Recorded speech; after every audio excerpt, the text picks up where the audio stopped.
Quais são os 10 livros mais vendidos de filosofia no Brasil?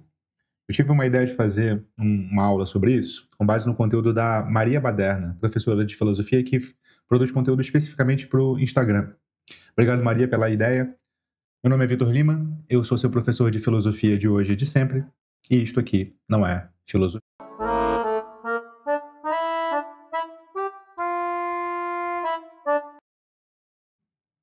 Ó, tô pegando aqui principalmente da Amazon, tá? E algumas coisas eu já pesquisei, outras não. Por exemplo, eu percebi que varia do primeiro para o segundo lugar esse livro aqui. O que os olhos não veem, mas o coração sente. Vamos dar uma olhada aqui? Porque até dar uma olhada na lista eu não conhecia o Fred Euboni, o autor desse livro aqui. A gente vai já conhecer junto aqui. O que os olhos não veem, mas o coração sente, 21 dias para se conectar com você mesmo. Coleção Fred Euboni, livro 6. Portanto, faz parte de uma coleção, né? Me parece, então, que ele já deve vender muito mais outros livros do que esse aqui. E aí tem aqui uma citação do Fred Euboni. Escrevi este livro como um mergulho em mim mesmo. São reflexões sobre pensamentos e emoções que permeiam a alma humana, mas também um convite para que você faça o mesmo. Escolhi 21 temas que considero relevantes. Para cada tema abro meu coração, compartilhando o que brota lá de dentro. Depois inicio uma conversa aberta sobre o assunto com base em minhas reflexões e leituras. Na verdade, parece ser um texto bastante pessoal do Fred. Não tem indicações de que ele faz um trato mais de reflexão filosófica aqui, ou de discussão sobre o tema e tal. Me parece. Vocês conhecem o Fred Euboni? Aqui aparecem vários outros livros dele. Me parece que ele é um autor bem lido. E aí, se a gente pesquisar, vamos pesquisar. Fred Euboni aparece aqui. No Instagram dele eu já andei dando uma olhada, que é interessante. O Instagram dele é interessante. Ó, ele é bastante seguido, 1,6 milhões de seguidores. Ele lota palestras, tá vendo? E eu não conhecia, tá vendo como as pessoas podem ser famosas nos seus respectivos campos sem se conectar necessariamente com todo mundo? E aqui tem, por exemplo, posts dele. Na verdade, aqui um dia a gente não aguenta e chora sem perceber. Acontece e tudo bem. Deixa as mágoas escorrerem pelo seu rosto, elas precisam ir embora por algum lugar. Ser forte não é conter certas emoções, mas saber quando deixá-las sair para o mundo. E aí, me parece então que o tipo de conteúdo ou de escrita do Fred parece ser proverbial. Proverbial em que sentido, Vitor? Proverbial no sentido bíblico mesmo, não no sentido de que ele está fundando uma religião. Mas você sabe que provérbio, ou provérbios, né, é o livro da Bíblia que trata da parte dos livros chamados de sabedoria, junto com o Eclesiastes, junto com o livro de Jó. São livros de sabedoria. São livros majoritariamente endereçados a como lidar com o dia a dia, como passar pelas atribulações do dia a dia, a como lidar com as dores do que em filosofia nós chamaríamos de existenciais. São as dores que não são necessariamente de cunho ético, porque as dores de cunho ético são aquelas que dizem respeito à coletividade. São dores que acometem a qualquer pessoa, independentemente, né, da idade, do gênero, do tempo em que esteja vivendo. São frases para que você saiba se comportar. Frases para que você saiba se comportar.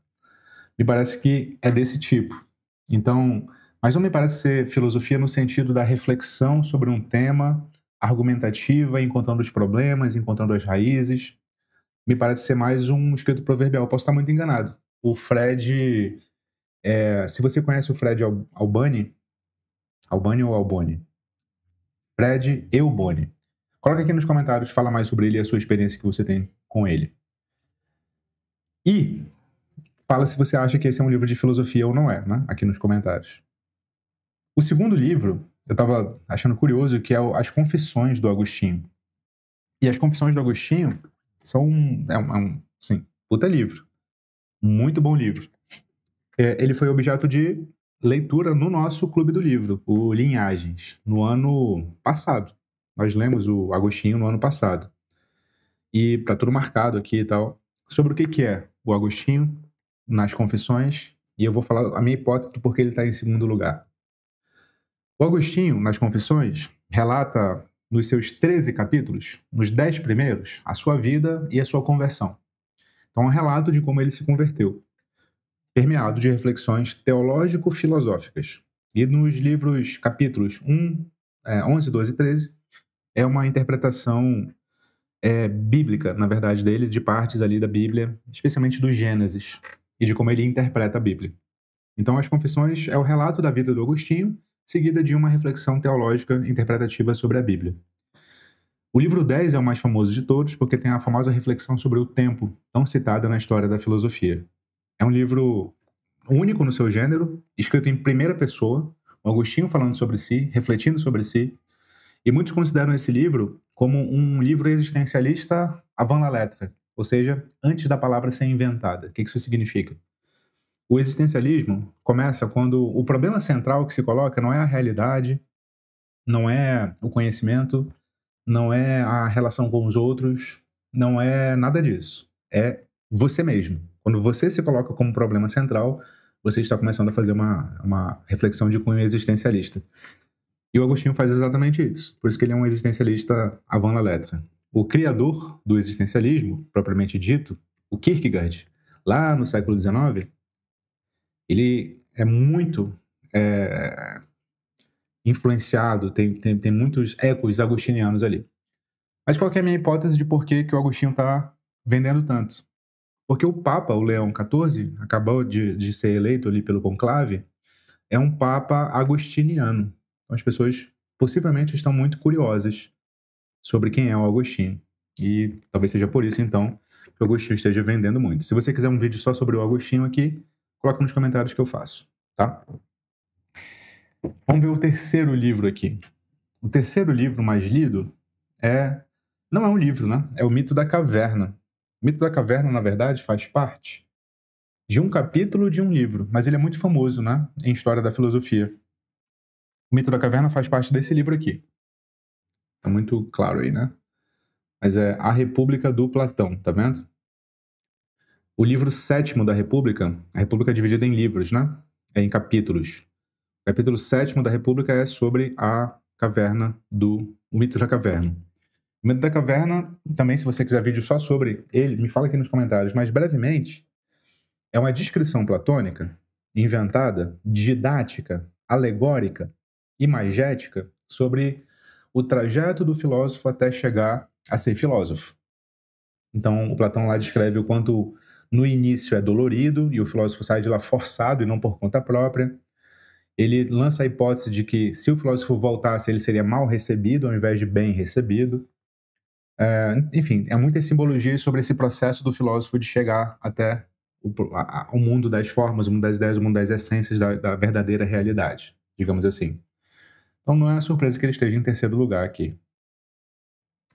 Em termos de quarto lugar, Como Fazer Amigos e Influenciar Pessoas, do Dale Carnegie.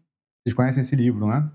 Eu já fiz um conteúdo sobre ele aqui. Vou deixar aqui, ó, aqui em cima, em que eu falava mais ou menos assim, provocativamente. Se você tiver estes problemas aqui, não leia filosofia, leia autoajuda. E um dos livros que eu indicava era o do Dale Carnegie. Eu não sou contra livros de autoajuda em absoluto, tá? Não sou mesmo. Eu acho que livros de autoajuda têm o seu lugar. Eu penso que eles ensinam como as pessoas devem se comportar, e algumas pessoas, de fato, por diversos motivos, criação pessoal, por, enfim, limitações normais da vida, não sabem se comportar em diversas ocasiões. E livros de autoajuda, porque são livros geralmente dizendo como você deve se comportar aqui e ali, podem ajudar. O Dale Carnegie dá ótimas indicações de como você se comporta com pessoas para que você seja mais bem visto por elas. No entanto, é preciso que eu diga, o livro do Dale Carnegie nunca se pretendeu ser um livro de filosofia. Ele sempre se pretendeu ser um livro de desenvolvimento pessoal. Mas ele está em quarto lugar aqui no rótulo da Amazon em filosofia. Você gosta desses livros? Coloca aqui nos comentários.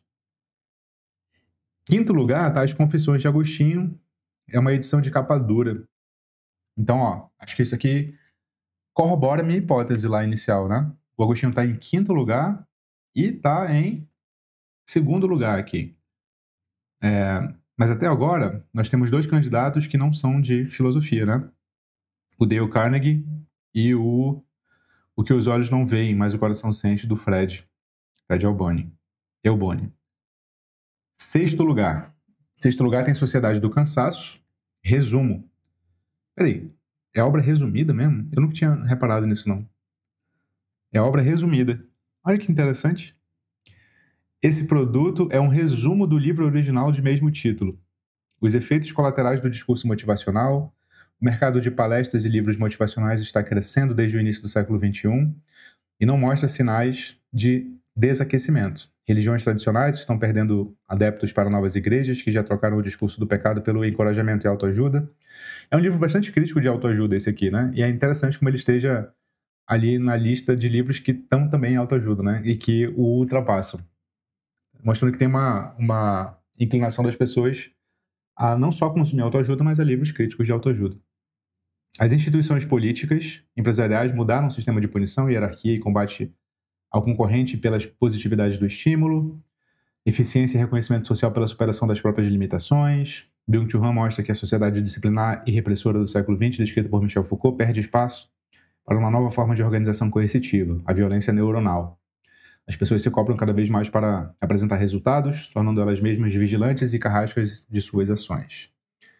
Em uma época onde poderíamos trabalhar menos e ganhar mais, a ideologia da positividade opera uma inversão perversa, do submetermos a trabalhar mais e receber menos.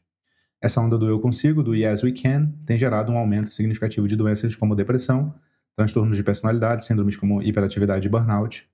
Este livro transcende o campo filosófico e pode ajudar educadores, psicólogos e gestores a entender os novos problemas do século XXI. De fato, é um livro bastante interessante. Eu já li o Sociedade do Cansaço. Talvez eu faça um conteúdo sobre ele aqui, no podcast Filosofia 2. Coloque aqui embaixo também se vocês querem, conteúdo específico.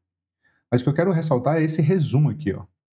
Porque se vocês verem o Sociedade do Cansaço, ele é um livro pequeno. Eu não trouxe ele aqui, devia ter trazido. Ele é um livro pequeno. Pequeno mesmo, sim. E o resumo dele é o que está na lista dos 10 vendidos, né? 10 mais vendidos. Eu não sei o que pensar sobre isso, mas talvez, sendo ele um livro pequeno e as pessoas comprarem o resumo do livro pequeno, já demonstra talvez a falta de tempo do mundo contemporâneo e já demonstra, inclusive, o diagnóstico do próprio Byung-Chul Han sobre o mundo contemporâneo, que é esse mundo de performance, né? Você precisa ficar antenado, você precisa ficar a par do que está acontecendo, mesmo que você não tenha tempo, mesmo que você não consiga se dedicar. E os resumos, as facilitações, os conteúdos mastigados vão ganhando fama, né? Vão ganhando fama por aí. Interessante isso, interessante. Vamos lá, então, pro sétimo. O sétimo é O Príncipe, do Maquiavel. Eu trouxe aqui. O Príncipe do Maquiavel é uma obra interessante também, no sentido da filosofia, depois eu vou pro sentido fora da filosofia. O Príncipe do Maquiavel costuma ser colocado como o inaugurador da filosofia política moderna. Antes dele, a filosofia política aristotélica era quem reinava. Por que ele é o inaugurador da filosofia política moderna? Porque é ele quem insere a divisão entre aquilo que é do âmbito da ética, que vale para todos nós, e aquilo que é do âmbito da política, que vale para o governante. A tese do Maquiavel é que se o governante for avaliado do mesmo modo que nós, pessoas comuns, somos avaliadas, ele não governa, ele não mantém o poder. Ele é usurpado, ele é substituído. E o livro, O Príncipe, é uma série de conselhos do Maquiavel para um dos príncipes da região itálica de então, século XVI. Então essa é a importância na filosofia política. Qual que é a importância fora da filosofia e por que ele faz tanto sucesso? Porque talvez as pessoas utilizam os conselhos do Maquiavel para o mundo empresarial, que é um mundo dominante hoje, né? Se você for ver até agora, todos os livros que estão aqui, de certo modo, eles ajudam, né? Exceto as Confissões do Agostinho, mas eu acho que se explica pelo aquilo que eu falei do Papa. Eles são livros de como você deve se comportar, né? Como você deve transcender e tal, como você deve se centrar em você, se relacionar melhor com as pessoas. Aqui é um livro que é muito utilizado para como você deve ser uma pessoa mais impositiva, como uma pessoa mais... como lidar com as pessoas que são mais e tal. Talvez seja por isso. E o oitavo lugar, ainda não apareceu aqui, mas qual que você chuta que é o oitavo lugar? Não poderia deixar de ser, né? Estoicismo. Biblioteca dos clássicos históricos aqui. Tem aqui, certamente, Sêneca, Epiteto e Marco Aurélio. Deve ter o Meditações de Marco Aurélio, deve ter o Manual do Epiteto, do Sêneca, deve ter um apanhado sobre as principais cartas, ensinamentos e tal. O epicurismo não. O estoicismo ganhou muita fama nos últimos anos, no mundo, não só no Brasil. Muito também no sentido de ajudar as pessoas a passar pelas atribulações do dia a dia, de modo não religioso, e ajudar o mundo empresarial a passar pelas atribuições do dia a dia, né? Um movimento que veio muito lá do Vale do Silício, encampou muito o estoicismo, principalmente um deles, um nome mais forte de todos, talvez seja o do Ryan Holiday, que escreveu muito sobre estoicismo, tem muitos livros sobre estoicismo, mas ele vem originalmente do marketing. Antes dele escrever sobre estoicismo, um dos livros que mais vendia dele era Acredite em mim, eu estou mentindo. Acredite em mim, eu estou mentindo. E, bom, o estoicismo também é esse campo da filosofia que transcende os muros de quem é formado em filosofia. Você gosta de estoicismo? Nós já lemos também, antes do ano do Agostinho, esses 3 clássicos lá no Clube do Livro Linhagens.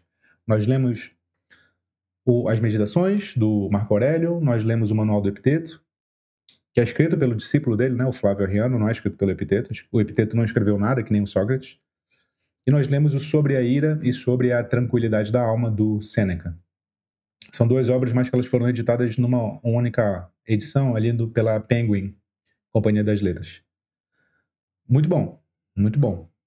Sabendo estudar de forma mais aprofundada, você consegue extrair do estoicismo mais do que a superficialidade do que se costuma extrair por aí, né? E aí, nono. Assim falou Zaratustra. Assim falou Zaratustra é pesado. E aqui não é surpresa, porque trouxe aqui a minha edição. O Nietzsche é um dos filósofos mais populares de todos os tempos, né?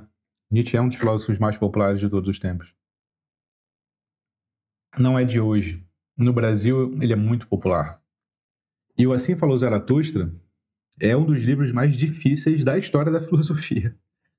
Ele nem se configura como um livro propriamente filosófico no sentido mais clássico, que é um livro argumentativo, com tese, argumentos, problemas e tal. Ele é um livro num gênero que tenta imitar o gênero narrativo de certos livros da Bíblia. Então ele conta a história do Zaratustra, que é esse profeta da antiga religião persa, que volta, né, e tenta reformular o que ele havia ensinado. Mas ele reformula de modo muito alegórico, de modo muito metafórico, exatamente como costumam ser as pregações de Jesus Cristo, por exemplo, e de diversos profetas, né, ao longo da Bíblia. Então ele assume uma linguagem propositalmente mais metafórica aqui, porque ele quer fazer um tipo de literatura que é para lembrar essa literatura religiosa e para a ela se contrapor, percebe? Então, o Assim Falou Zaratustra condensa uma par de ideias do Nietzsche, mas que você só pega mesmo se você sabe o que o Nietzsche falou antes em outras obras. E também se você tem um certo trato, um certo repertório com história da filosofia. E aí você pega as referências que ele coloca no livro. Esse aqui é um dos livros mais difíceis para começar. Mas, no entanto, as pessoas colocaram ele em nono lugar aqui, como mais vendido. Isso só demonstra que o que captura o espírito das pessoas, eu penso, é menos o completo entendimento e a compreensão das coisas e mais o quanto elas são afetadas emocionalmente mesmo, sabe? O Zaratustra é um livro que virou um livro símbolo já. Assim. Ele é símbolo de quem gosta de filosofia. Não necessariamente as pessoas entendem o que está escrito no Zaratustra. Isso é interessante. Eu não começaria pelo Zaratustra. Eu já fiz um vídeo também, vou colocar ele aqui em cima, em que eu recomendo começar pelo Genealogia da Moral. Dá uma olhada lá se você quiser começar a ler o Nietzsche. E vamos lá ao 10º livro. De novo, O Príncipe do Maquiavel, versão original. Então, Maquiavel aparece 2 vezes. O Agostinho aparece 2 vezes também. O Nietzsche, estoicos, né, os 3 estoicos, o Byung-Chul Han O Mito da Caverna, que é um trecho da República, e o Fred Euboni. Qual dos 10 livros você já leu? Qual dos 10 livros você quer ler? E qual dos 10 livros você nunca vai ler? E me diz aí se você conhece o Fred Euboni. Mas alguém poderia me perguntar, Vitor, por onde você me recomenda começar a ler filosofia? E aí, eu sempre recomendo o que já está lá na minha escola de filosofia, né? Que é o Núcleo de Formação Filosófica. Deixa eu compartilhar aqui com você.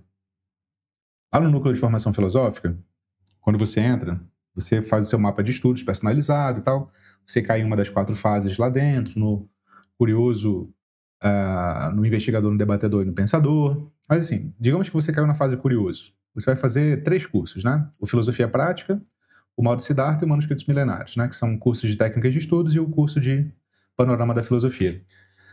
No Filosofia Prática, aqui no módulo 1, como iniciar os meus estudos em filosofia por conta própria, tá vendo aqui? Eu dou algumas dicas de livros. Aqui na apresentação tem a apostila. Vou baixar essa apostila e vou mostrar para você. Aqui, ó.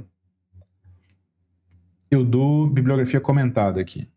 Então, eu abordo a filosofia, ou mostro para você que é possível estudar filosofia em 3 grandes abordagens, que não se excluem, mas em termos didáticos dá para a gente separar. Abordagem histórica, abordagem temática e abordagem problemática. Ou seja, você pode pegar cronologicamente, você pode pegar tematicamente, não necessariamente desde a filosofia antiga, e você pode abordar por problemas. Ou seja, o foco não é dizer quem defende, mas o problema a ser defendido. Talvez essa aqui seja das abordagens a mais desconhecidas de nós brasileiros. Mas, para começar em termos históricos, eu indico muito Iniciação à História da Filosofia, do Danilo Marcondes. É o livro mais breve e profundo que eu conheço sobre a história da filosofia. Em alguns períodos, traz mais esclarecimentos que em outros, porém, ao final de cada um, a indicação de livros que são preciosos para quem quer continuar os próprios estudos por conta própria. O Luc Ferry, No Aprender a Viver, é o livro mais didático sobre a história da filosofia ocidental que conheço. Diferente do livro de Marcondes, o seu objetivo não é apresentar os detalhes, mas o panorama e a ideia central de cada uma das épocas, a partir de 3 grandes conceitos que eu ensino no curso: teoria, ética e sabedoria. Ao final, o autor expõe a sua própria visão sobre a história da filosofia e sobre a teoria, ética e sabedoria do tempo atual. Em termos de abordagem temática, eu recomendo muito Nicolau Baldo, Antologia Ilustrada da Filosofia, das Origens à Idade Moderna. Aqui, o livro é, ao mesmo tempo, histórico e temático. Seu diferencial é, no início, fazer um índice com grandes temas e indicar a página precisa onde cada filósofo fala sobre aquele conceito. Temas presentes no livro são origem de tudo, verdade, pensamento, linguagem, mente, conhecimento, realidade, método científico, homem, corpo humano, existência, tempo, matéria, vida, amor, loucura, estado, Deus, beleza.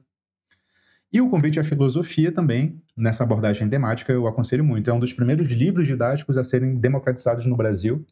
Tem uma abordagem, ao mesmo tempo, histórica e temática. A principal qualidade do livro é a sua didática. Chauí prioriza a abundância de exemplos e de alternativas explicativas para o mesmo conceito. Não bastasse isso, é bastante minuciosa na organização interna do livro, o que fornece a ordem tão buscada por quem está iniciando.